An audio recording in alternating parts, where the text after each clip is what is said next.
Muito bem, senhoras e senhores, começando mais um Loucos por Automobilismo, edição número 344 do seu podcast favorito de velocidade. Hoje um programa das quintas-feiras, um programa de responder as suas perguntas, de tirar as suas dúvidas, os seus questionamentos. Sim, um programa muito especial toda quinta-feira. E já chamando o grande Adalto, ele que já vai aparecer aqui, vocês vão ver como ele já está muito mais bem disposto. Muito embora durante o programa de terça ele ficou bem disposto também. Não é isso, senhor Adalto? Ok, vocês têm razão, dá uma adrenalinazinha que a gente esquece até. Mas eu estou melhor mesmo, eu estou melhor. Isso é muito bom. Foram vários desejos de melhoras aí para você ao longo dos comentários que surgiram depois, né? Ô Bruno, fala. Você viu que o número do programa 344 e hoje o 44 renovou o contrato? Fala isso, o pessoal vai falar que a gente torce pro Hamilton. Ai, meu Deus do céu, ele se complica demais. Preliminarmente, como se diz no direito, antes de começar as perguntas, vamos fazer aqui as preliminares. As preliminares de hoje. O Hamilton e o nosso amigo Russell renovaram seus contratos. Isso. Até 2025, não é isso, Adão? Isso, até o final de 2025. Mas como a gente tinha falado, o Hamilton renovou também 2 anos, mas é 1 mais 1, porque ele pode sair o ano que vem, sem pagar multa. Se ele quiser, ele avisa até setembro e pode sair. Então, mas são 2 anos de contrato, né? Ele podendo sair antes, se ele ver o carro não vai, eu acho que ele realmente sai. Mesmo com esse aumento aí de 10 milhões de libras, que eu acho que não é muito importante isso mais, né, no caso dele. Não, o cara tem já tem bastante, né? O cara tem tanta grana já que acho que 10 milhões a mais ou a menos, não é isso. A gente chega nesse patamar, né? Já pensou se chegar nesse patamar e falar, 10 milhões a mais? Põe aí se quiser, se não quiser... É que nem pra gente 100 reais a mais ou a menos, acho. Então... Bom, outra notícia relevante é que o Stroll também renovou seu contrato com a equipe de Papi e ficará por lá até 2024. O dele é um pouco menos, né? Até 2024. Então você que estava aí torcendo para o Drogovic na equipe Aston Martin, fique sabendo que não vai rolar, porque o Stroll vai ficar, como a gente já imaginava, porque afinal de contas ele é o filho do dono, e o Alonso só se o Stroll bater a cabeça numa parede, uma pedra pontuda, e tiver uma concussão cerebral e rescindir o contrato com o Alonso. Pode acontecer, né? Não é difícil. O Alonso ele deu uma melhorada como ser humano que eu vi poucas vezes isso. Não sei não. Eu tenho minhas dúvidas. Sim, não é uma certeza, mas pelo menos em termos de como ele está se portando em relação à equipe, com a imprensa, melhorou bastante, eu achei.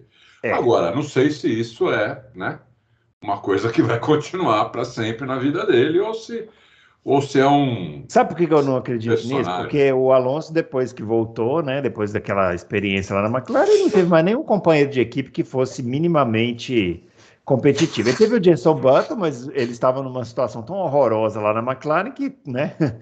Eles o menor dos problemas era o penúltimo. Aí, só companheiro de equipe que ele dá porrada fácil. O que incomodou um pouquinho, assim, quando incomodava um pouquinho, que era o Ocon, assim, que chegava numa largada, ele já dava chilique. Porque tá batendo aqui em mim, tá encostando em mim, né? Eu queria ver se aparecesse a Aston Martin dispensasse o Stroll e contratasse, assim, sei lá, o Leclerc para andar junto com ele. Aí eu queria ver esse ser humano todo edificante. Bem lembrado, né? Às vezes as circunstâncias ajudam, né? O ser humano fica melhor ou pior, né? Ou pior, Muito bem.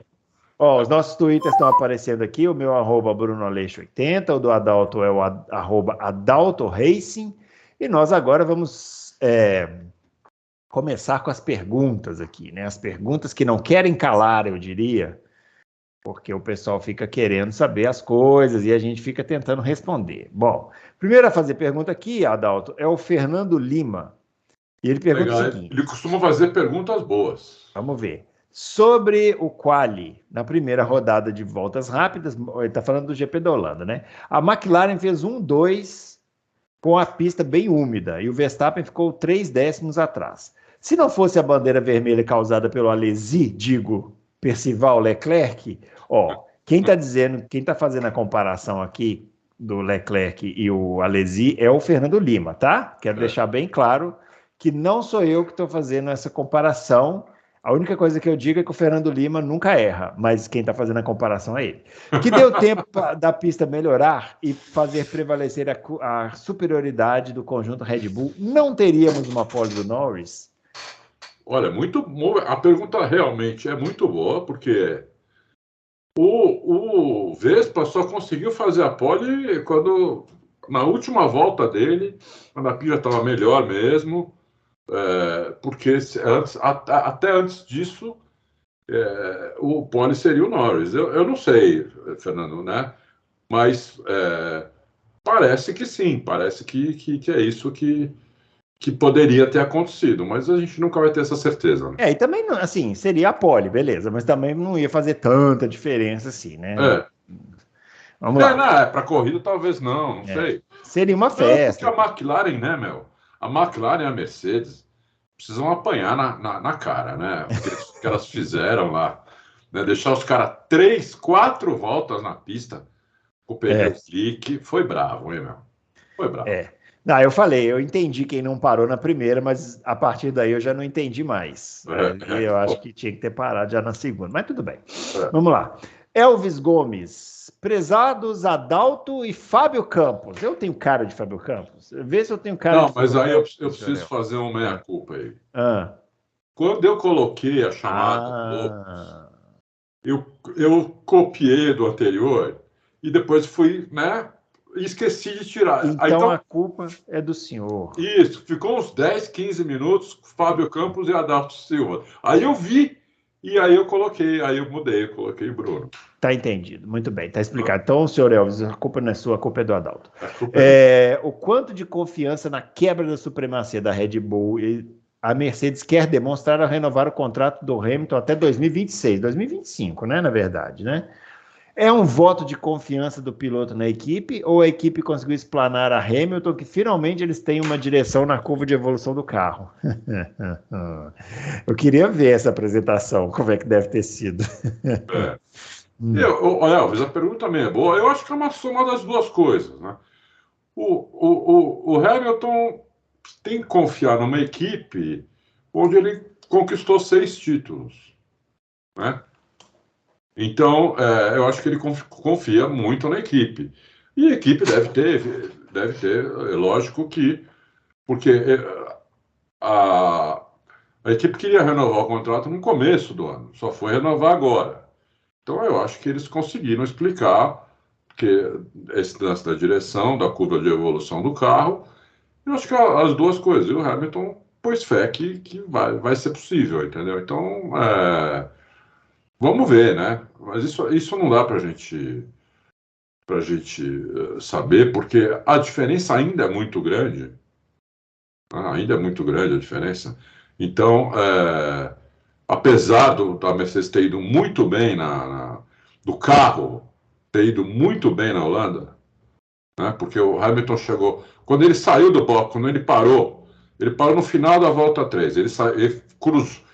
Ele cruzou a linha da volta 4 dentro do box. Quando ele saiu ele era o último colocado, né? Quando ele saiu do box, na volta 4. Ele fez uma porrada de ultrapassagem, chegou em sexto, né?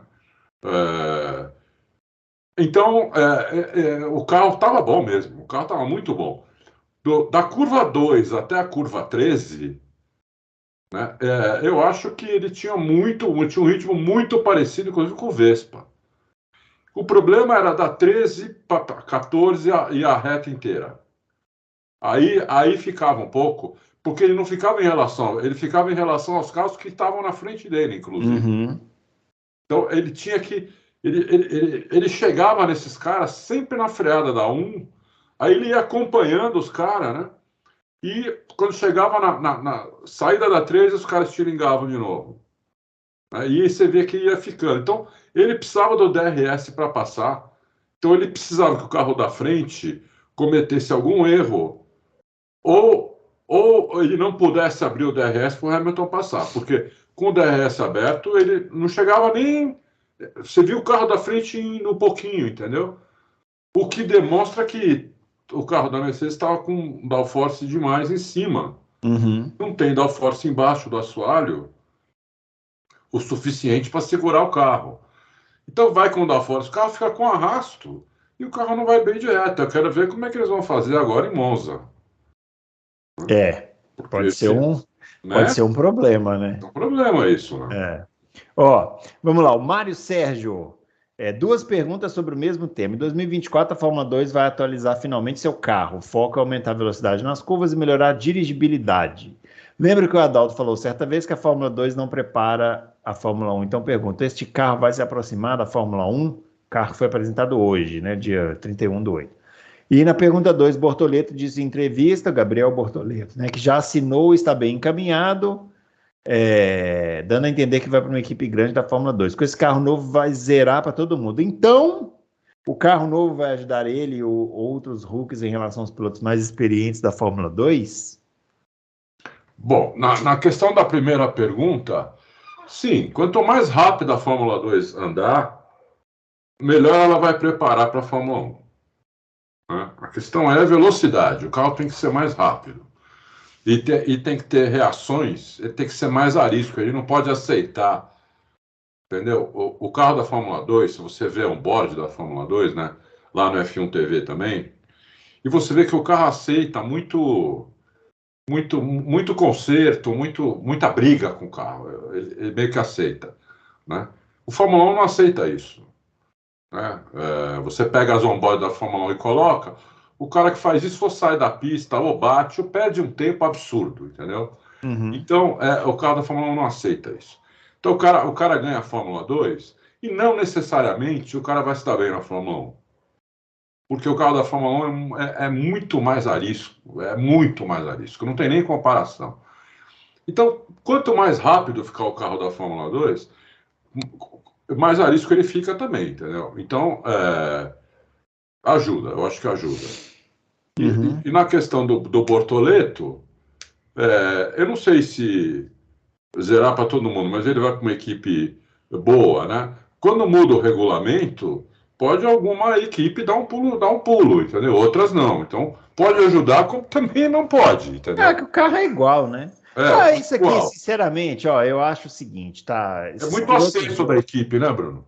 Exato. Esses pilotos jovens aqui não tem muito esse negócio, não, entendeu? Os caras têm que chegar lá e mostrar, né? Independente da situação, tem que chegar lá e mostrar. Entendeu? Se não chegar lá e não mostrar, não arruma lugar na Fórmula 1. Aliás, não arruma nem se mostrar, né? A verdade é essa, né? Para arrumar lugar na Fórmula 1 precisa muito mais do que mostrar talento. Mas a primeira coisa que ele pode fazer e que está na mão dele é mostrar alguma coisa. Então, independente se mudou o regulamento, se não mudou, se vai andar de charrete, se vai andar com Fórmula 1 de 1982, se vai fazer... Cara, senta no carro e acelera. É isso. O resto a gente vê depois. Tem que acelerar e não pode ficar errando. E não pode ficar errando. Não pode ficar errando, entendeu? Porque se ele erra, se o piloto erra muito num carro que aceita isso, você imagina no Fórmula 1. Muito bem. O Anderson Martins, para você, já deu para Pirelli? A Fórmula 1 tem que pensar em outra fornecedora de pneus? Eu sinceramente, eu acho que sim, entendeu? Mas vamos ver, a Fórmula 1 tá muito preocupada com isso aqui, né? Então ela abriu aí a concorrência. Eu acho que vai ganhar quem apresentar o melhor pacote financeiro, não técnico. Só uma coisa da Pirelli que a gente tem que falar é o seguinte: o pneu da Pirelli é ruim porque a Fórmula 1 pediu para ser assim, né? Tem que ser justo também, o pneu de pista seca que eu tô falando, né? Pediram um pneu que desgastasse, que não sei o quê, parará. A Pirelli foi a única que aceitou lá na época, fez e tá aí até hoje, né? Então, assim, nunca tinha tido uma diretriz tão clara assim, para a fabricação de pneus, né, na Fórmula 1 até a chegada da Pirelli, até porque ninguém aceitava fazer o que a Pirelli fez em 2011, que era meio bizarro, né? O pneu se desmanchava durante a corrida, né? Ninguém vai aceitar uma coisa dessa, a Pirelli aceitou. Tem uma característica do pneu Pirelli, de corrida, desse que está agora aí, que eu só tenho nele, que é o seguinte: toda categoria você vê que depois de 10, 15 voltas, você vê o traçado na pista. Uhum. Né? A borracha vai ficando no asfalto, no traçado. O da Pirelli não, joga para o lado. Exato. Então suja a pista fora do traçado. Entendeu? Isso é ruim para disputa. Isso é ruim, porque quando você está com a pista suja e você está em disputa, muitas vezes os dois estão fora da linha de corrida. Uhum. Né? Então, atrapalha para erra mais fácil, tudo, entendeu? O piloto vai com medo de disputar, porque vai na parte suja, né? Então, é uma coisa que eu acho que isso, engraçado, eu não ouço ninguém falar isso, mas é uma coisa que atrapalharia bastante. Eu não sei porque o pneu da Pirelli faz isso, entendeu? Ele tinha que ficar no asfalto, onde ele vai, né? Vai desgastando, vai ficando no asfalto ali, e não voando por lá. Despedaçando, né? Porque a pista fica muito suja, muito suja. Bom, vamos lá. Marçal Kawai Prado. Tava sumido, hein, Marçal? Tava mesmo. Como a Adalto havia comentado sobre o Tsunoda, eu também achei a corrida dele muito boa. Chegou a ficar em sexto, mas com a degradação dos pneus foi perdendo posições e mesmo assim deu trabalho para o Hamilton e para uma McLaren. Não lembro se Norris ou Piastri. Foi Norris. Norris, mas depois do último safety car ele despencou e ficou para trás do Lawson. Acompanhei depois do onboard, teve um erro do Tsunoda em uma curva, mas eu vi somente 2 carros passando. Adalto, você viu por que ele chegou atrás do Lawson? Teve mais algum erro que eu não vi? Não, teve esse erro aí, que ele perdeu posições nesse erro aí. E teve também uma estratégia bem errada, deixaram ele muito tempo com o pneu.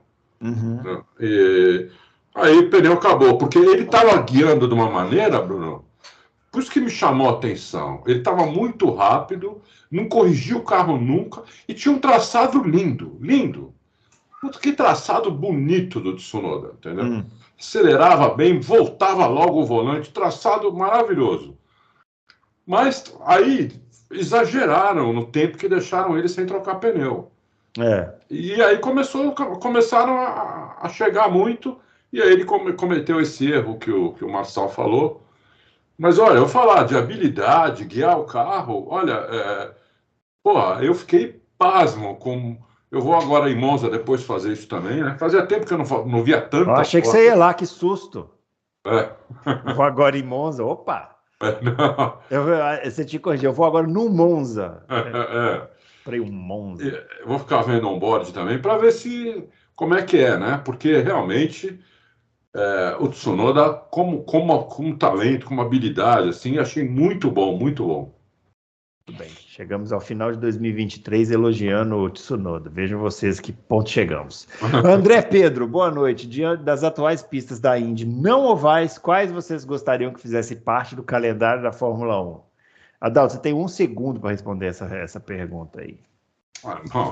Kart Lake é isso, pronto. Eu já sabia que ia ser essa a sua resposta, por isso que eu te falei, ora. Essa daí, né? Laguna Seca podia ter. Eu gostaria de ver Laguna Seca, mas eu tenho dúvida em relação ao tamanho dos carros atuais da Fórmula 1. Acho que não ia dar muito certo, ia ficar meio parecendo um kartódromo. Ia mesmo, porque Laguna Seca é estreita. É estreita. Eu tive lá e é estreita. Sobra mais o Kart Lake mesmo, né? Road America. Aquela que tem em Nova York, que a Fórmula 1 corria há muitos anos atrás.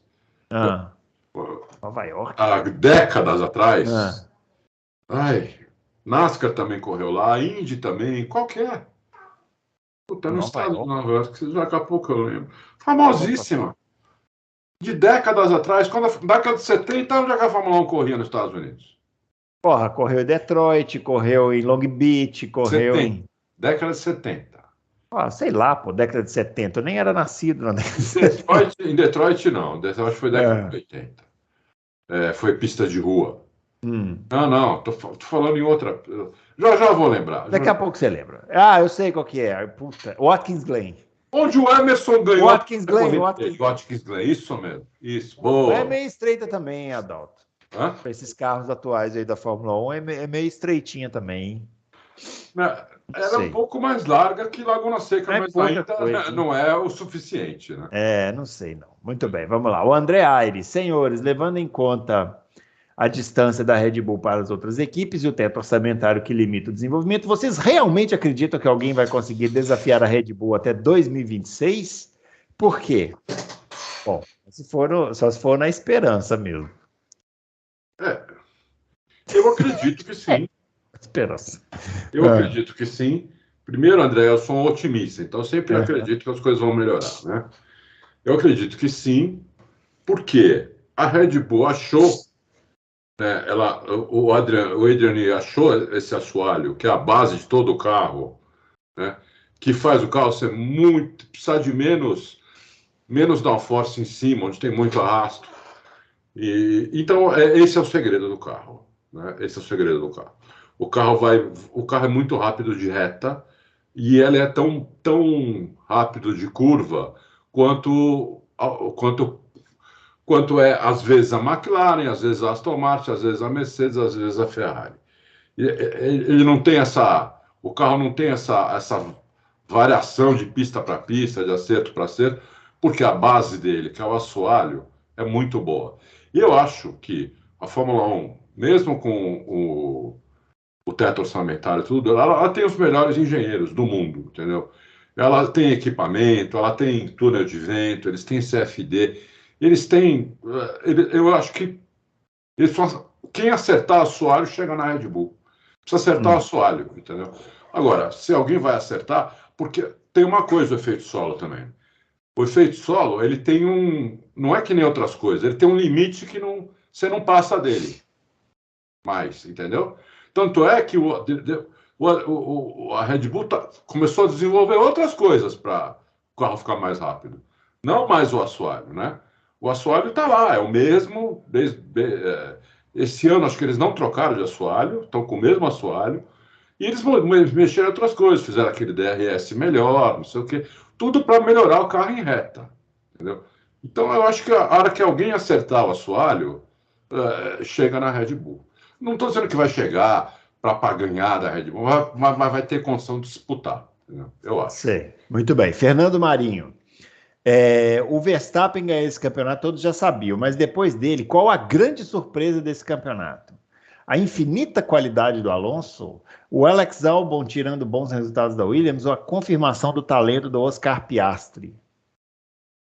Eu vou votar nessa segunda opção aqui, que é o Alex Albon tirando os resultados da Williams. Eu também. Realmente, talvez seja mesmo a grande novidade aí do campeonato, né? Eu também. A ponto das pessoas falarem, por que a Red Bull não pega ele de volta, né? E que faz sentido, né? É uma pergunta que hoje faz sentido. Faz sentido. Que loucura. Eu também vou com você. Eu acho que tudo aí que ele falou, né? A qualidade do Alonso realmente continua muito alta. O Oscar Piastri está confirmando mesmo, né? Mas o Alonso realmente aos 42 anos está indo muito bem. Apesar que vamos ter... Eu sempre tenho um pé atrás com uma coisa, né? A referência do Alonso, apesar de ser meu ídolo... eu sabia que a gente ia chegar nesse dia! Eu sabia que a gente... Apesar de ser meu ídolo, Stroll, tecnicamente é fraco, entendeu? Então, até o Alonso... Olha, precisou ir o Alonso lá para poder arrancar essas palavras da boca dele. Mas você vê, o Vettel teve lá, né? E não fez com o ídolo o que o Alonso está fazendo. Então, mas olha só, qual é o Alonso realmente... Qual que é o potencial da Aston Martin? Você consegue responder isso hoje? Eu não consigo por causa disso. Por causa disso. Porque nós estamos falando de um piloto de 42 anos e um outro que, né? O Adalto já falou aí.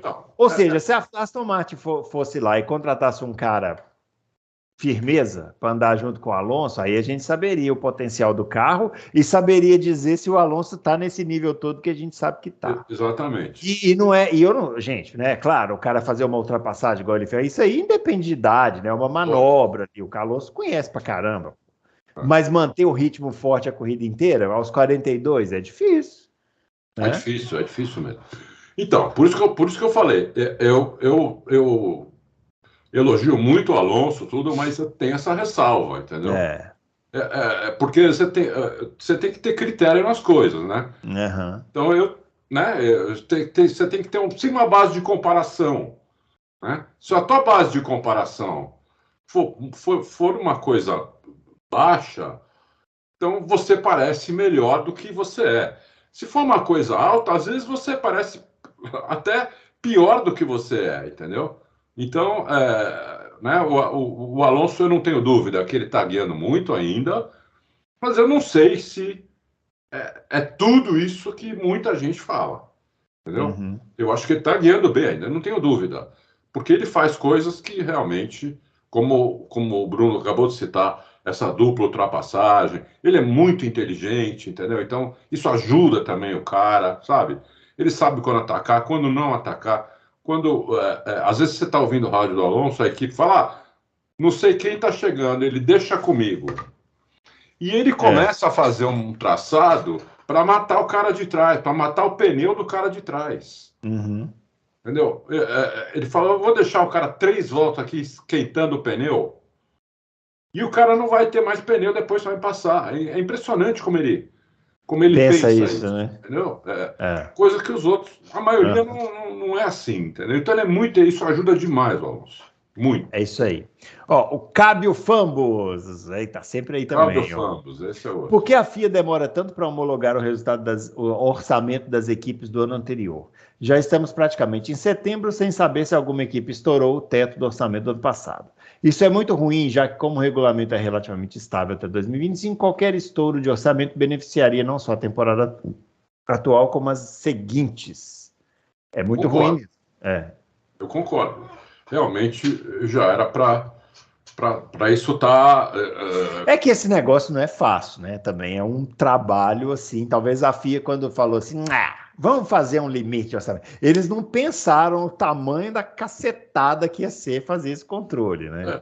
E as equipes também não são bobas. Isso, bota um monte de código, né? Um monte de coisa. Um monte de coisa.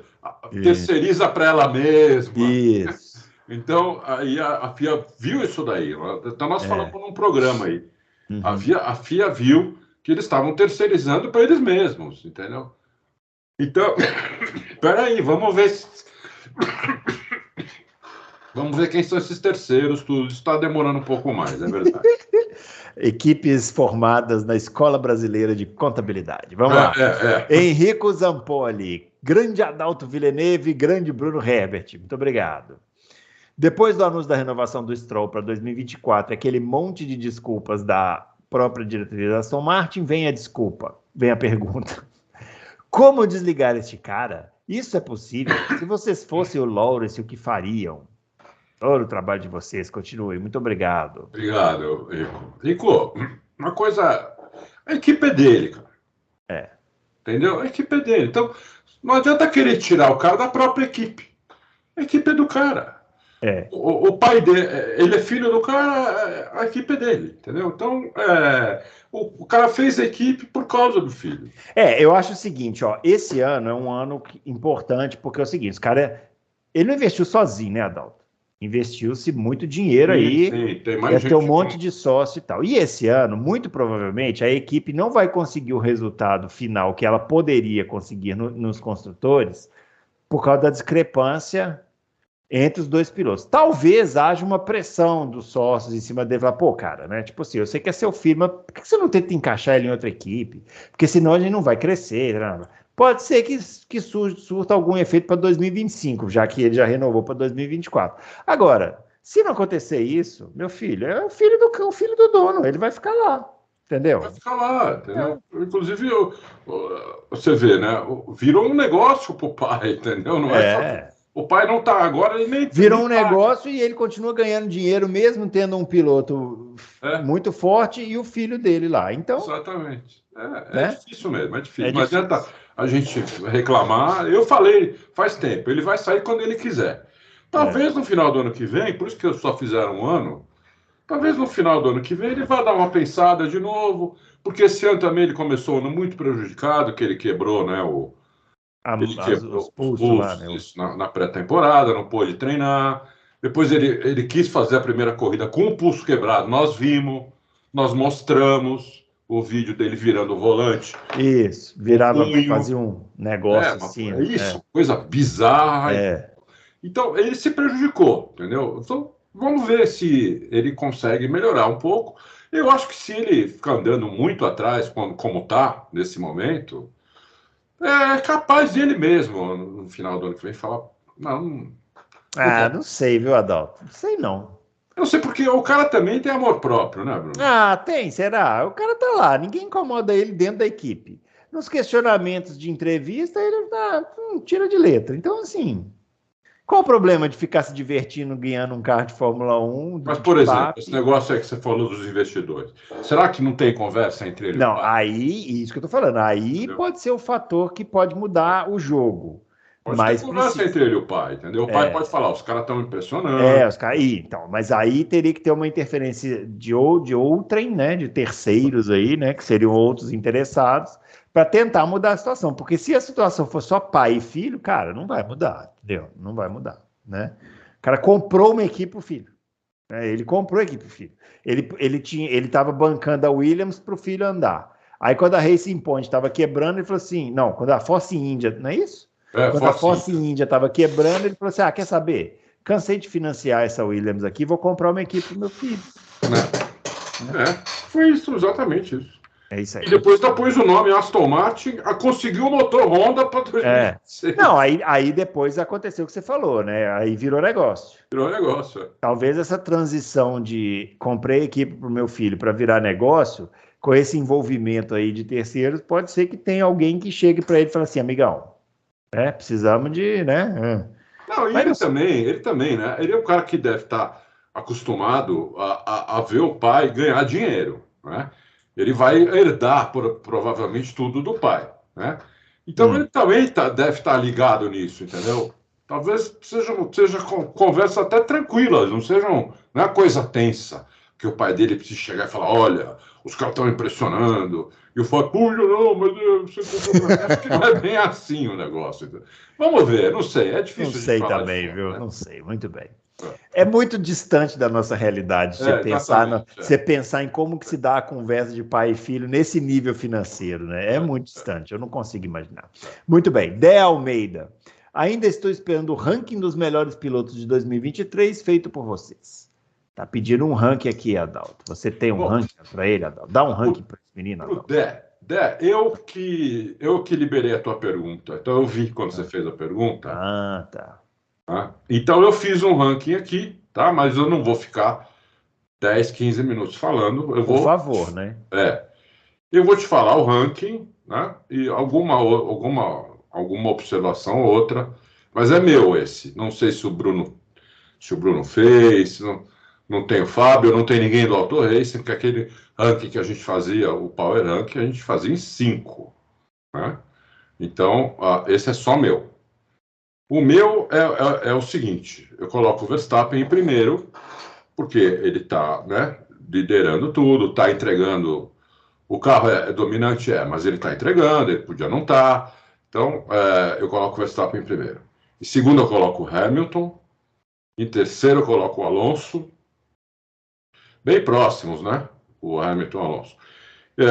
Vai ter gente que não vai concordar, vai colocar o Alonso em segundo. É como eu falei antes, né? Eu acho que a referência do Alonso joga um pouco contra ele, né? Nesse caso aqui. Então, por isso que eu coloquei ele em terceiro. Eu coloco o Norris em quarto, coloco o Albon em quinto, Piastri em sexto, Sainz em sétimo, Gasly em oitavo.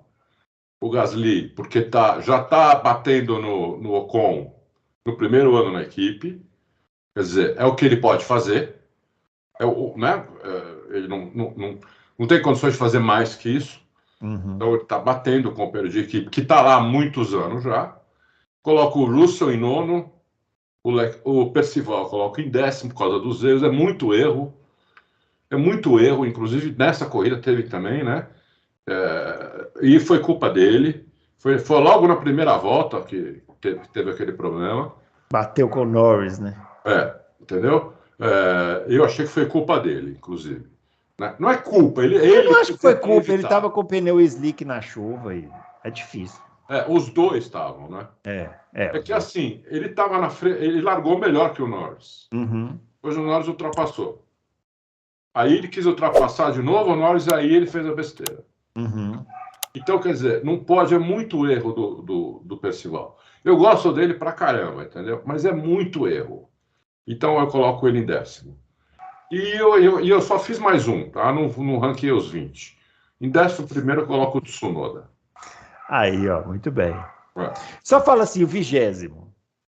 Hã? Quem seria o 20º do seu ranking? O último. Pô, sabe que eu não pensei nisso, cara? Só o último para nós. O que tá pior esse ano? Eu acho que talvez esse ano seja o ídolo. Aí, muito bem. Então É, tá aí. acho que esse ano Hoje, seja o um ídolo. programa de arrancando de Adalto das suas entranhas as análises. Impressionante. A Muito gente, bem. a gente brinca, mas acho até que eles sabem, né? Que a gente está brincando. Eu acho que sim. Murilo, ou em relação ao Stroll, em relação ao Johnny Herbert, todo mundo sabe que não Aqui tem, não, né? não tem nenhuma brincadeira, porque É que o Johnny Herbert só pode as se pessoas comparar. é que não sabem analisar automobilismo, eu não tenho culpa disso. Não tem. O Johnny Herbert só pode ser comparado ao Senna. É Você claro. comparar ele com quem? É só com Deus. Murilo Carvalho, a Alpine tem o motor mais fraco da Fórmula 1, mas conseguiu 2 pódios em 2023, justamente em corridas na chuva, com o Ocon em Mônaco e o Gasly na Holanda. Isso seria um indicador que o carro da Alpine tem um bom chassi, uma boa aerodinâmica? A Ferrari é o oposto da Alpine, só anda bem. São 2 perguntas. Só anda bem em pistas com retas longas, por causa do motor.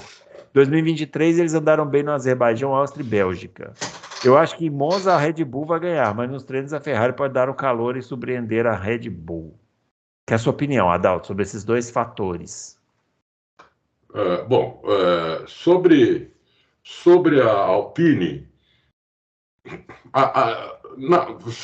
vamos ver as circunstâncias, né? Lá em Mônaco, teve a circunstância que aconteceu no treino, o Ocon acabou largando em terceiro mesmo, não foi? Acho que E foi. lá não tem ultrapassagem. Uhum. Entendeu? Então, na corrida, se eu não me engano, não choveu e não tem ultrapassagem. Entendeu? Então ele largou em terceiro. Em Posso estar terceiro falando ficou. besteira, hein?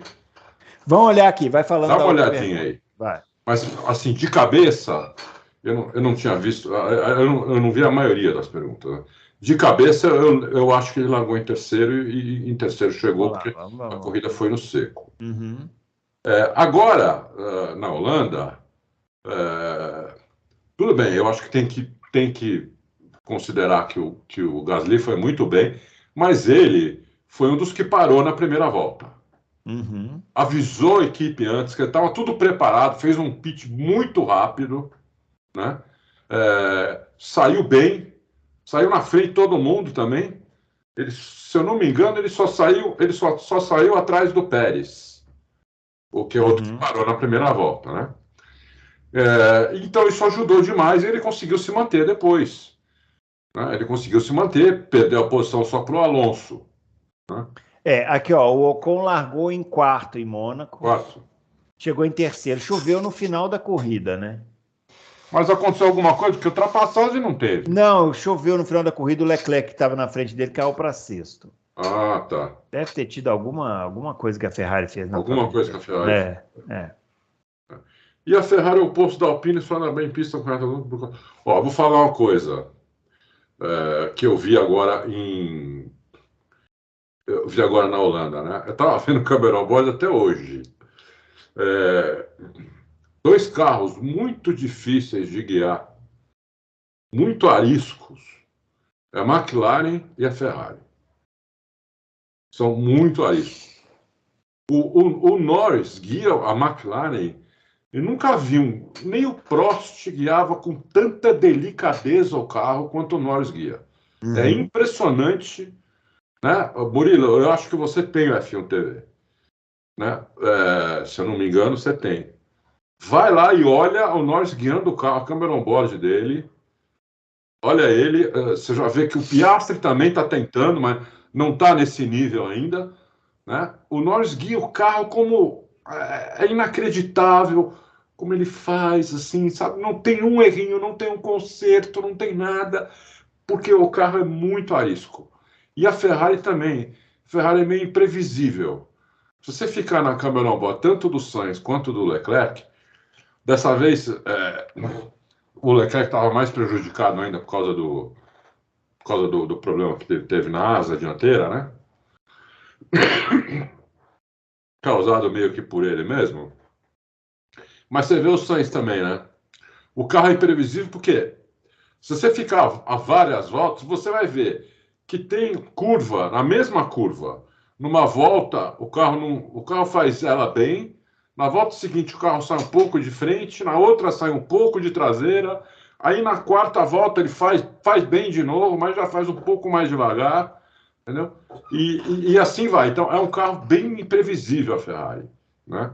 Então, eu acho que o problema que o Sainz e o Percival estão tendo é esse. Eu acho que eles não confiam no carro. Entendeu? Porque o carro realmente, cada hora é de um jeito. Assim, e você vendo 10 voltas, entendeu? Porque também não dá para você ver mais de 10 voltas de cada piloto, senão você demora um mês para assistir tudo. Para que dormir? Não entendo também esse negócio de dormir, essa bobajada. Ó, então, Alisson... você vê isso, são dois carros bem difíceis de guiar. Bem difíceis mesmo. Alisson... A Red Bull, o Vespa guia como se tivesse... Ele vai batendo papo com o engenheiro. Então. Vai ali, pede uma pizza. Nossa, assim. Incrível. Alisson Reis, a tocada do piloto é tipo um vício? O piloto não pode ganhar tempo no simulador para retocar sua pilotagem, para se adaptar ao carro atual e suas possíveis atualizações? Se a resposta for sim, por que Checo e Ricardo não conseguiram encaixar no estilo de pilotagem que o carro exige? Alisson, acho que você tocou num ponto importante aí, né? E acho que isso é uma questão de talento. Talento não é tudo, mas nesse caso aí é muito importante, né? O talento natural do piloto. Para ele se adaptar e conseguir fazer com que os engenheiros adaptem o carro a uma tocada melhor para ele, entendeu? Mas isso vai muito do talento, né?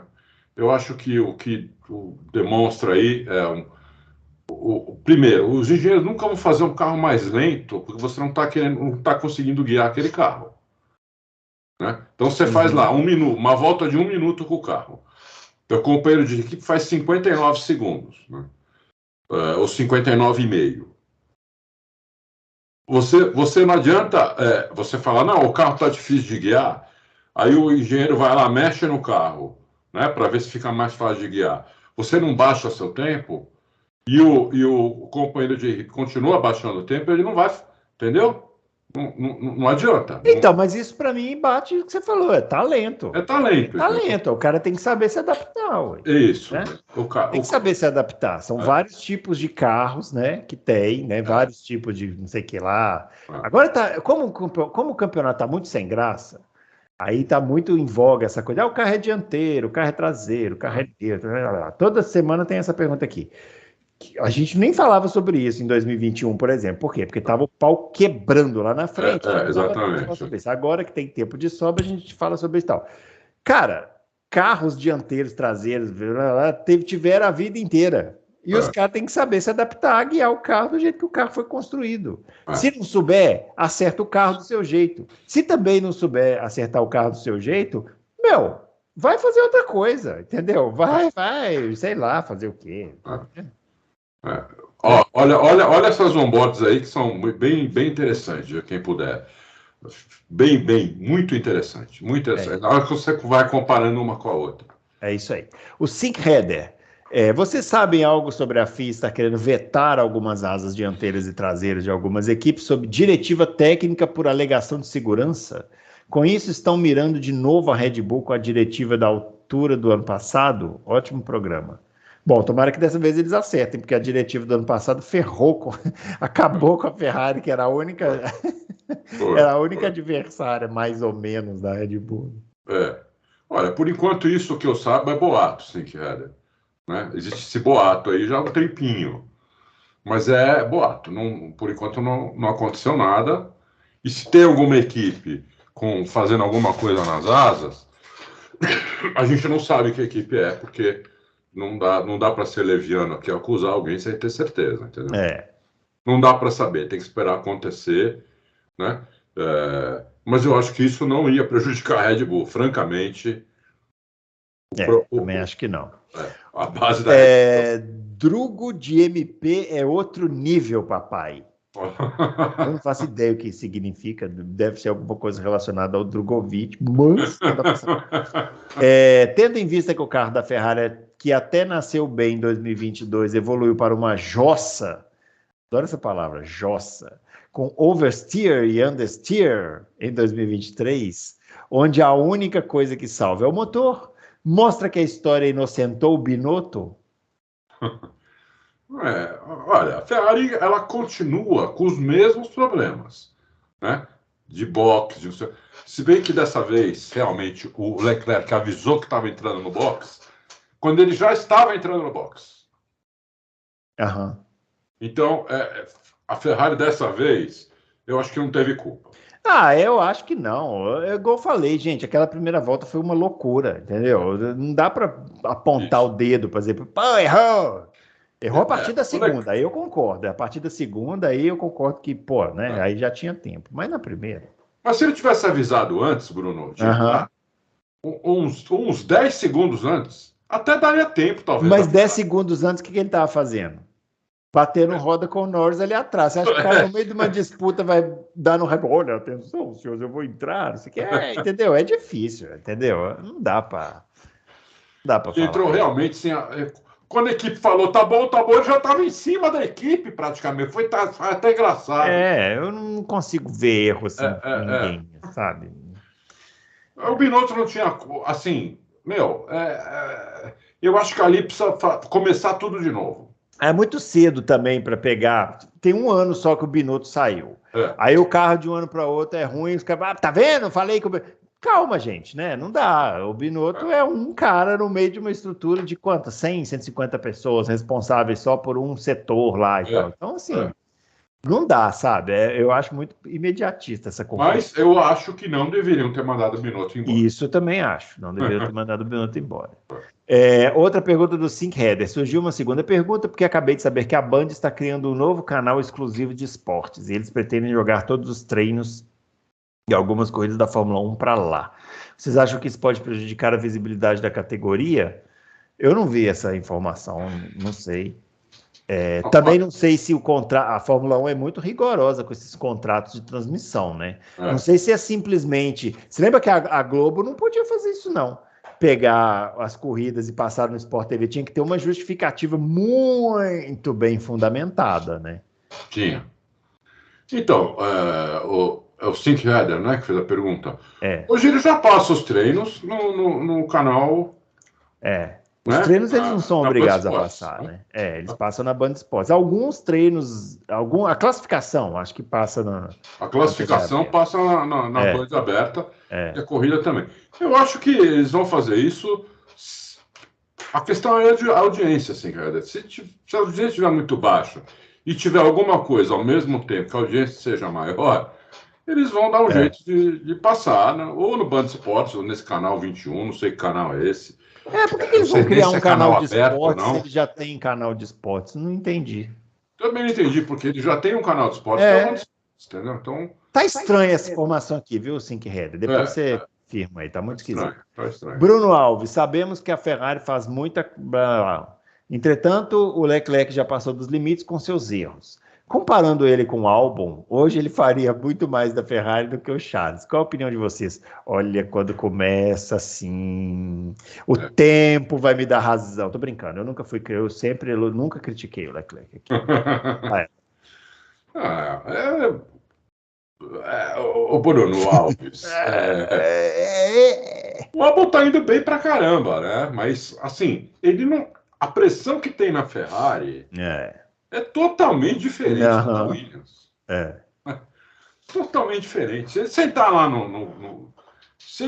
digamos que acontecesse, hipoteticamente, vamos contratar o Albon. Ele senta lá naquele banco ali, o cara vem com o dedo na cara dele e fala, eu quero o cara pole, quero a vitória. O cara marca um 8º lugar, sai do cockpit todo feliz. Uhul, cheguei na hora que ele chega no box, os caras estão com uma arma apontada na cara dele. Exatamente. Assim, negócio de 8º, rapaz. Aqui é o quê, ó? Aqui é Ferrari, entendeu? É. É para pódio não é resultado. Aqui nós queremos ganhar, entendeu? É. E a culpa é de alguém. Se ninguém fez merda aqui, a culpa é sua. Ó, o Leclerc chegou em terceiro em Spa, né? A Ferrari ficou bom feliz, né? Os caras ficaram felizes e tal. E o Luca de Montezemolo deu uma entrevista. Você viu? Vocês puseram no Auto Race. Ele falou assim, ó, gente, que tristeza vocês comemorando o terceiro lugar. Vocês são uns fracassados. Ou uns fracassados. Ele deve ter falado assim. É isso aí. Muito bem. Marcelo BP. Na opinião de vocês, qual desses ex-integrantes do programa de pilotos da Red Bull fez o Jack Sparrow, austríaco? Tá falando o Marco, né? Tá falando. Atirar o olho de vidro longe de arrependimento. Isso é uma maldade que vocês fazem com o Helmut Marko, porque ele não teve culpa nenhuma. O Emerson Fittipaldi passou em cima de uma pedra e a pedra entrou dentro do capacete dele. Vai um dia andar de kart pra você ver o pânico que dá uma coisa dessa acontecer. Ó, o Alex Albon tá perguntando, o Pierre Gasly ou o Carlos Sainz? Eu acho que é o Albon, né? Eu não sei. Eu fico entre o Albon. Os três são bons pilotos, né? Mas o Sainz está na Ferrari, né? Não, é que ele tá perguntando quem que Tá mais arrependido. Quem que é porque ele fez tanta graça com o nome do cara que eu tô esquecendo. Quem que o Helmut Marko se arrependeu de tirar? O Carlos Sainz, ele não tirou. O Carlos Sainz saiu porque quis. Saiu porque quis. Né? Saiu porque quis. O Alex, o que ele tirou foi o Albon e o Gasly. Por isso que eu acho que a pergunta dele seria entre os dois, não o Sainz. Ele não arrependeu. É verdade. O Sainz saiu porque quis. Sainz saiu porque quis. Eu acho que nesse momento parece o Albon, apesar do Gasly estar indo bem também. Né? Tá indo lá, como você falou, aí tá domando lá o Ocon, tudo. Mas o Albon realmente tá que tá indo bem, mas não tá se destacando. Né? O Albon realmente tá conseguindo se destacar bem, assim.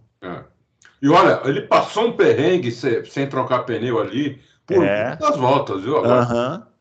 Ele não trocou, não foi só ele, teve um outro que não trocou também, viu? Não foi só ele, não. A gente achou que tinha sido só ele, o Fábio falou. Teve um outro, esqueci agora quem é aqui, que eu tava vendo um bode também, não trocou também. Ficou até secado. Não foi o Tsunoda que você falou aqui? Hã? Não foi o Tsunoda que você falou, não, né? Não foi o Tsunoda, não foi. Foi um outro. Eu esqueci agora quem foi. Daqui a pouco você lembra. O Equity Seeker. Passou um perrengue ali, né?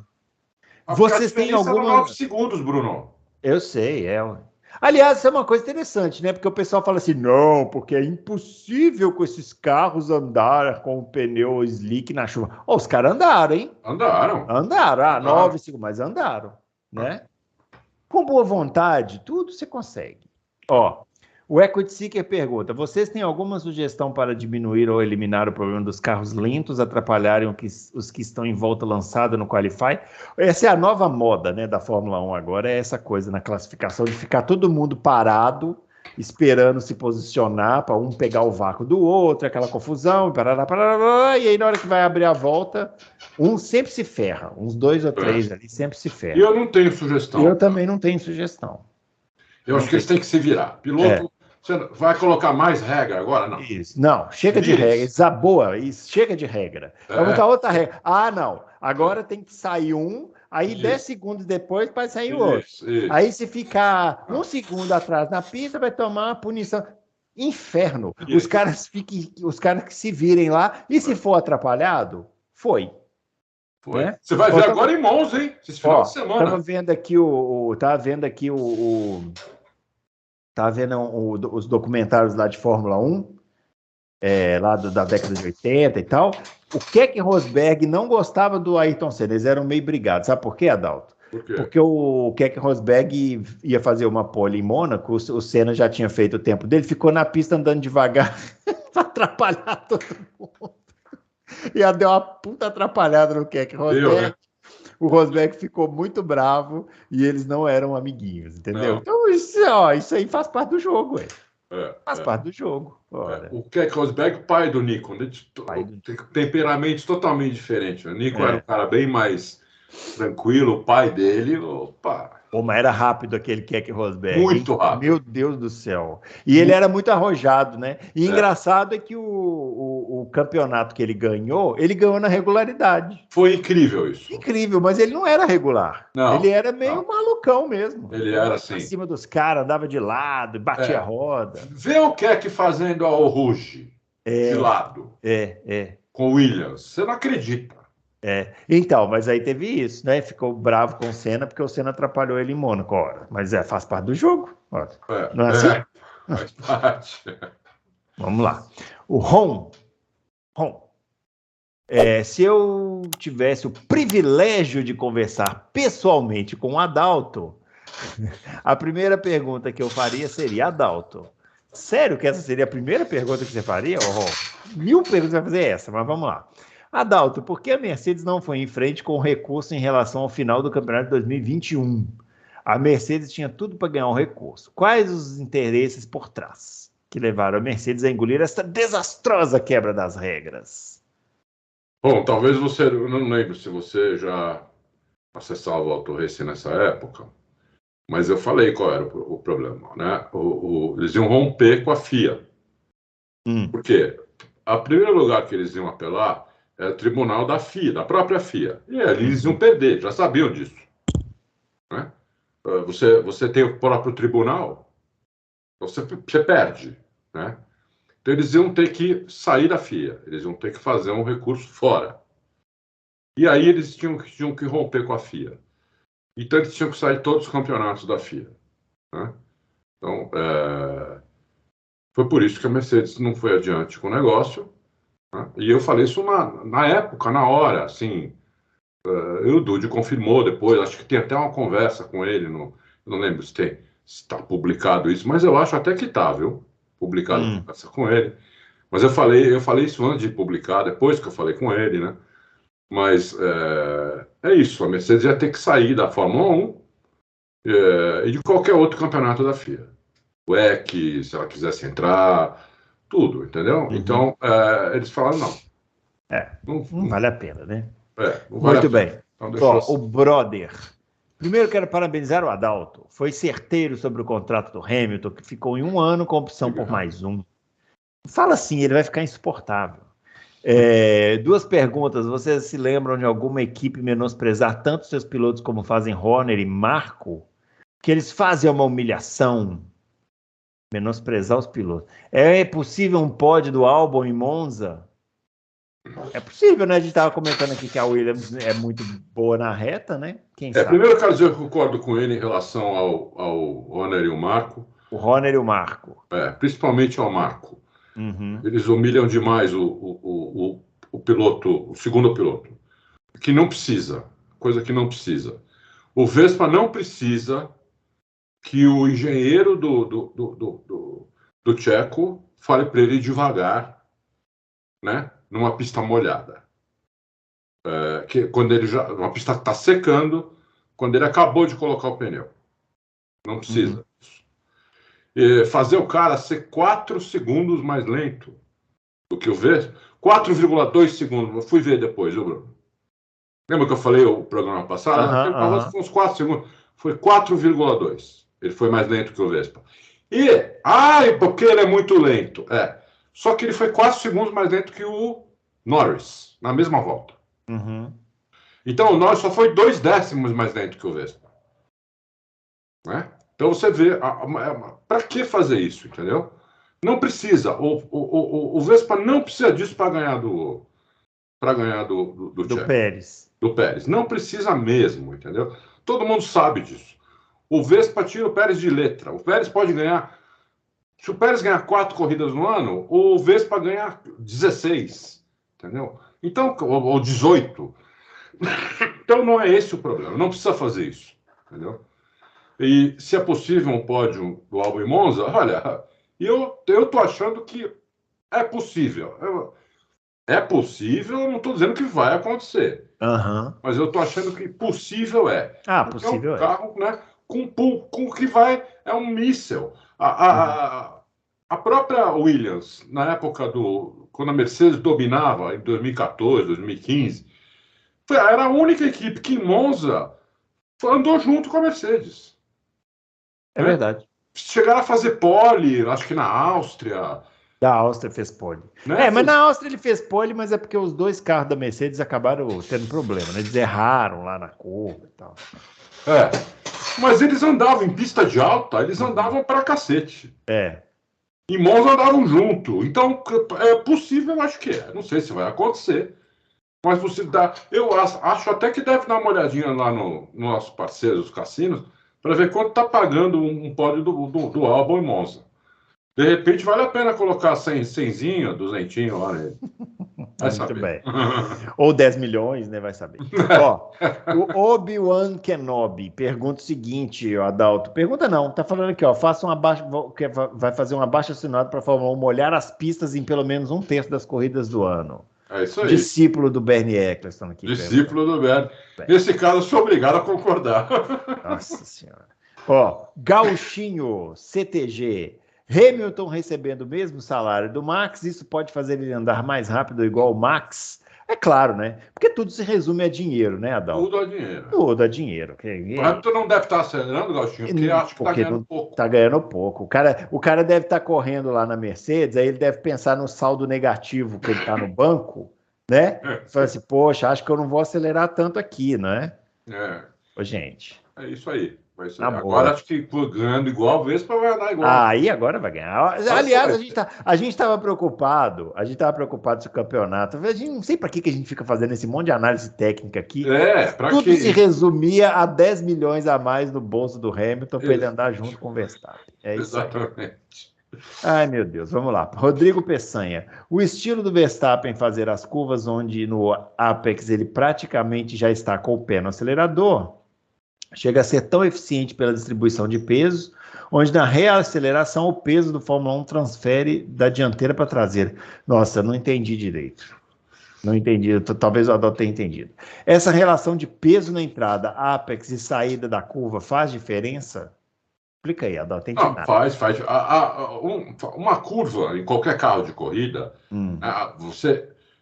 a física explica, é tudo uma questão de transferência de peso, né?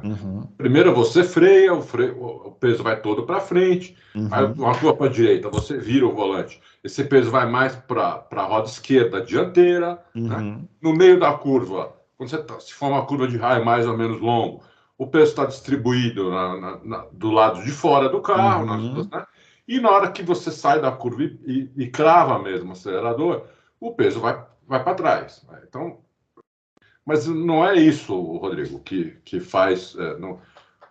Todos os pilotos, eles tentam que a transferência de peso seja a menor possível, ou alguns não tentam isso, mas tem um controle de carro tão bom. No caso do Hamilton, por exemplo, na freada para a curva 1 agora da Holanda, era impressionante que ele freava dentro e controlava o carro, porque ele tem um controle de carro muito animal, entendeu? Então, ele conseguia fazer isso, como ele freava dentro, era incrível. A questão é que, eu já expliquei isso também, como a grande vantagem da Red Bull é em reta, né?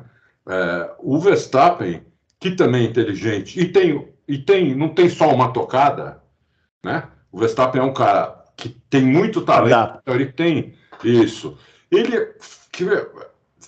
Ele faz uma tocada com esse carro propícia para aproveitar mais a reta. Então ele freia um pouquinho antes dos outros, antes de entrar na reta, né? Ele vira o volante e ele volta rápido para já dar no acelerador. É uma coisa que ele faz meio que naturalmente, porque ele viu que com esse carro é a maneira de ir mais rápido, entendeu? Então é por isso que ele faz isso, não é por causa da transferência de peso. É porque o carro é muito bom de reta, né? Se nós vamos ver agora em Monza, é que não vão deixar, a própria Red Bull não vai deixar. Mas era bem capaz de o Verstappen colocar a volta num monte de gente, entendeu? Se não tiver nada. Safety car, nada. Colocava que a diferença vai ser bem grande. O que eles têm de reta é inacreditável. É inacreditável. Muito bem, vamos lá. Estava vendo uma coisa aqui justamente sobre essa pergunta. O Léo Vasconcelos, Bruno Herbert e Adalto Mansell. Muito bem, tá aí. O maior piloto inglês da história, O primeiro aqui ele citou, e o segundo maior. O segundo maior, isso aí. O Berger terminou a temporada de 1990 em quarto lugar, sem nenhuma vitória. Claro que a McLaren em 1990 não era mais dominante como em 88. Mas guardadas as devidas proporções, acredito que pelos resultados a diferença entre Pérez e Verstappen não é semelhante entre Berger e Senna. Não estou comparando Max e Senna. E sim a diferença entre companheiros de equipe. Eu acho absolutamente impossível fazer essa comparação aqui. Impossível. Eu acho que o Berger era muito melhor do que o Pérez, né? É que o Senna precisava. O Berger não era um piloto de primeira prateleira. E para ter alguma briga com o Senna, tinha que ser de primeira prateleira, que no caso foi só o Prost, né? Como companheiro de equipe. Mas eu acho que não. Eu acho que o Berger era um cara muito rápido, viu? Só que... o Berger, ele era bom piloto, né? Ele era, por exemplo, o primeiro piloto da Ferrari. Em 1989, ele andou junto com o Mansell. Ele só não teve mais pontos que o Mansell no campeonato, porque ele quebrou das 16 corridas, das 10 primeiras corridas, ele quebrou em todas as 10. E aí depois que ele começou a fazer ponto, porque não sei se vocês lembram, mas em 89 a Ferrari tinha aquele primeiro câmbio que trocava borboleta. Câmbio semiautomático, é o que usa hoje. Foi o primeiro ano da Ferrari, com aquele primeiro ano da história com carro de competição, usou aquele negócio ali.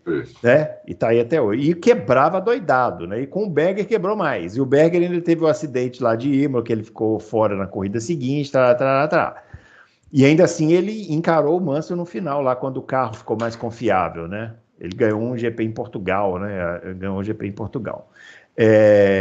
Aí imagina, o cara vai para a McLaren substituir o Prost.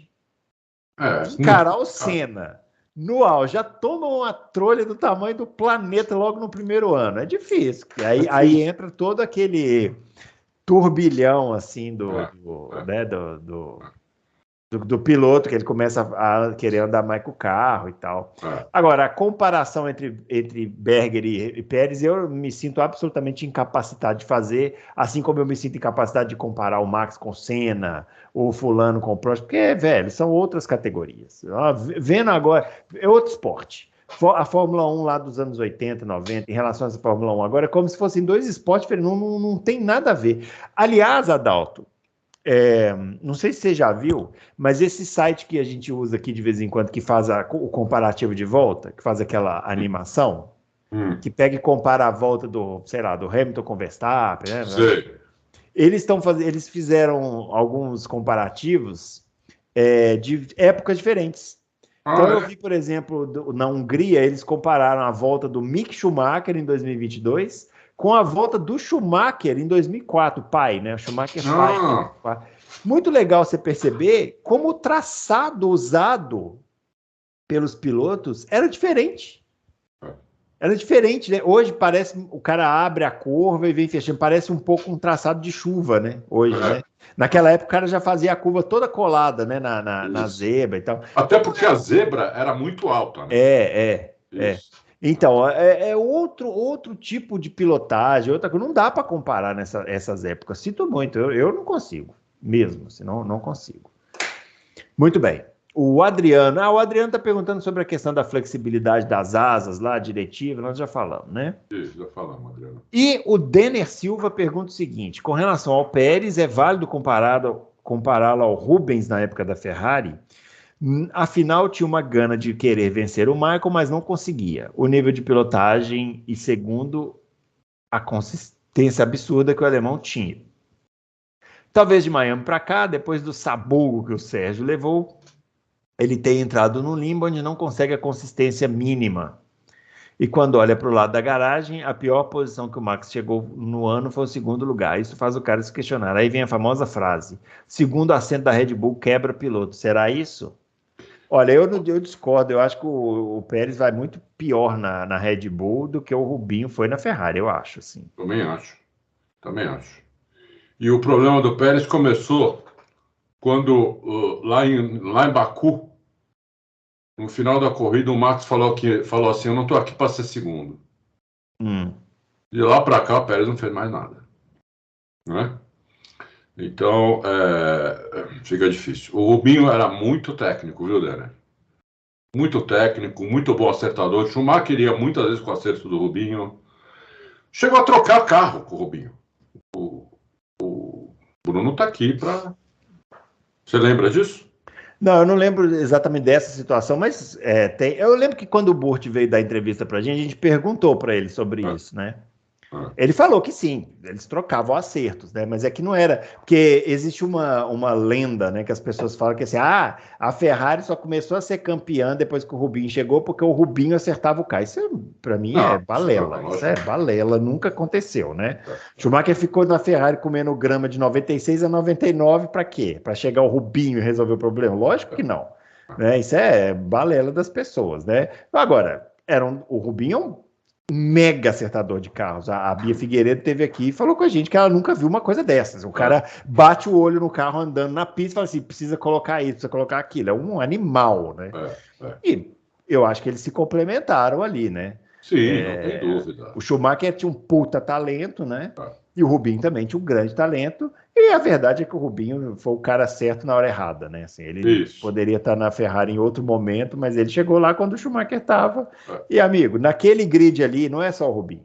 Ninguém ganhava do Schumacher naquela época. O Schumacher foi um representante mais na Ferrari.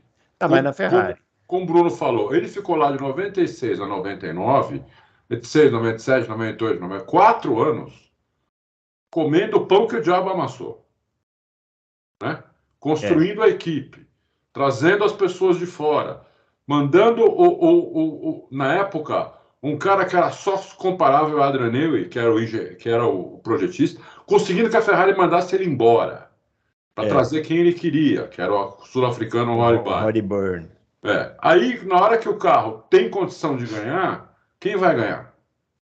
Claro. Entendeu? O Adalto, em 99... 99 já tinha talvez condição. Em 99 o Schumacher quebrou a perna, né? Isso. Aí ele voltou na Malásia e foi assim...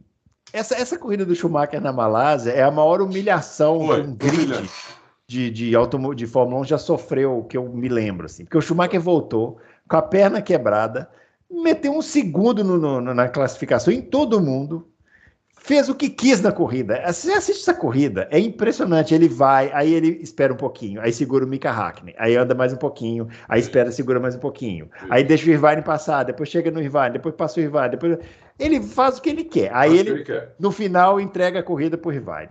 Quando ele entrega a corrida para o Irvine vai para o Japão com chance de ser campeão. Isso. O que o Schumacher precisava fazer no Japão? Ganhar a corrida e trazer o Irvine junto com ele em segundo. Vocês lembram que o Schumacher andava em Suzuka? Não existia um piloto que andava igual o Schumacher em Suzuka. Olha, o Schumacher fez a corrida mais burocrática da carreira dele em Suzuka. Foi uma coisa impressionante. Ele quase parecia que ele estava andando com o braço para fora, assim, sabe assim. Sabe quando você dirige assim, com o ombro aqui assim, e fazendo assim? Ele fez a corrida desse jeito. Isso com a Ferrari na fila há 30 anos. Há 30 anos. Aí o Mika Hakkinen ganhou a corrida, porque o Schumacher não ofereceu absolutamente nenhuma resistência. E o Irvine chegou em terceiro, que não resolvia para ele, né? Nem se chegasse em segundo, o Schumacher precisava ganhar a corrida. Ou o próprio Irvine, mas nós estamos falando, né? Irvine, né? E aí o título ficou com o Mika Hakkinen. Então, gente, a equipe era dele, entendeu? E você não viu ninguém da Ferrari ir a público falar, pô, mas esse cara ferrou com a gente e tal. Não, o cara era o dono da equipe. Era o dono da equipe. Foi neste carro que o Rubinho foi sentar a partir do ano 2000. Então, assim, não adianta, entendeu? Eu sei. O Rubinho, pô, muito talentoso, tem uma carreira... Bruno, assim... É por isso que você falou que o segundo assento da Red Bull é uma cadeira elétrica. Você falou isso outro dia. Eu falei. Né? Porque o pessoal, põe nós, põe não sei quem. Eu não sei, não queimo cara, porque a equipe Mas aí por outros motivos, né, Adalto? Aí por outros motivos, porque o carro lá, o Adrian Newey, ele faz um negócio tipo um alfaiate, a gente já conversou sobre isso aqui e tal, e realmente, assim, eu hoje, se eu sou o Norris, por exemplo, eu não sei se eu aceito, não. Eu também não. Se eu sou o Leclerc, talvez eu aceite, porque assim, entre ficar naquela bagunça da Ferrari e ir para a Red Bull tentar alguma coisa, ok, vou para a Red Bull tentar alguma coisa. Mas se eu sou o Norris, Se eu sou o Piastri. Russell. Se eu sou o Russell, nem pensar que eu vou. Então, assim... A equipe acaba virando do cara, né? A primeira vez que eu vi uma equipe... Eu achava, por exemplo... Deixa eu contar a historinha aqui. Eu achava que a McLaren era do Prost. Uhum. Né? Aí chegou o Senna lá, roubou a McLaren do Prost. Mas a McLaren era do Prost. Só que o Senna chegou lá e virou o jogo. Virou o jogo, Né? Aí eu falei, porra, que coisa, não sei o quê, né? Aí quando... Porque a Williams ninguém tomava conta. O dono da Williams se chamava Frank Williams. Uhum. O cara ganhava o título e mandava o cara embora. Isso. Punha outro lá para ganhar e ganhava títulos seguidos, assim. Quem manda aqui sou eu. Eu sou o dono da equipe. O piloto vai... O carro é que vai ganhar o título, não é o piloto. Uhum. E assim foi. Né? Então ele fez uma sequência lá de Mansell, Prost e Senna. É que quando ele contratou o Senna, depois tiraram tudo do carro. E o Senna acabou morrendo. Na Ferrari foi o exemplo assim, mais claro que eu vi de um cara pegar a equipe para ele. Né? O Schumacher pegou a equipe de um jeito que vou te falar. Talvez Jesus Cristo, no outro carro, tivesse grande dificuldade. Então. Sem querer dar desculpa pro Rubinho, não tô aqui. O Schumacher era mais rápido, não tô dando desculpa nenhuma. Mas a equipe era dele mesmo. A equipe era dele. Não tem. E aí, a Red Bull é do Max, né? E a Red Bull hoje é do Max. Total. E eles estão fazendo coisa com o Pérez que não precisa. E o Pérez tá começando a se humilhar, tá? Eu revi um pouco as coisas. Eu não tinha visto esse negócio dessa volta do Norris, por exemplo. Não foi só o Norris, outros pilotos também, mas eu estou dando exemplo do Norris, que foi o cara que foi também 4 segundos mais rápido, na mesma volta. Pois é, mas aí não é o que a gente discutiu aqui na terça-feira, que falta também o Pérez. Falar que andar devagar, tá louco? Eu vou enfiar o pé ele, vou andar rápido. Então, ele está se humilhando. É isso que eu estou falando. Ele precisa disso. Não. Ele precisa se humilhar. Eu acho que não, entendeu? Acelera e depois aguenta o tranco e sai falando, entendeu? Sabe por quê? Se ele acelerasse, o Verstappen ia ganhar a corrida do mesmo jeito. Né? Ia ganhar a corrida do mesmo jeito. Então, ele não precisa passar por isso.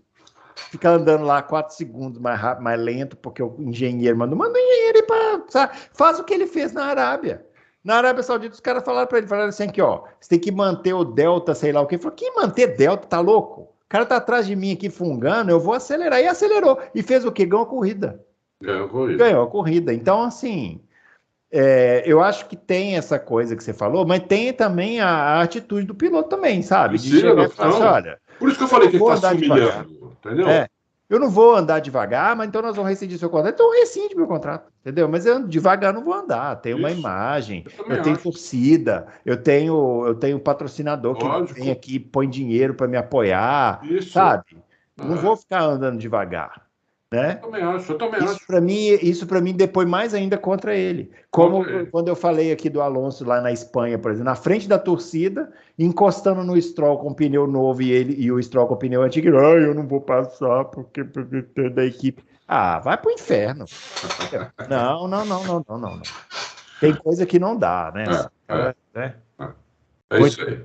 Ó, finalizando então esse Loucos para Automobilismo, momento história / desabafo aqui no final. Esse final de semana temos o Grande Prêmio de Monza, né, com a pista tradicional, né, a gente gosta.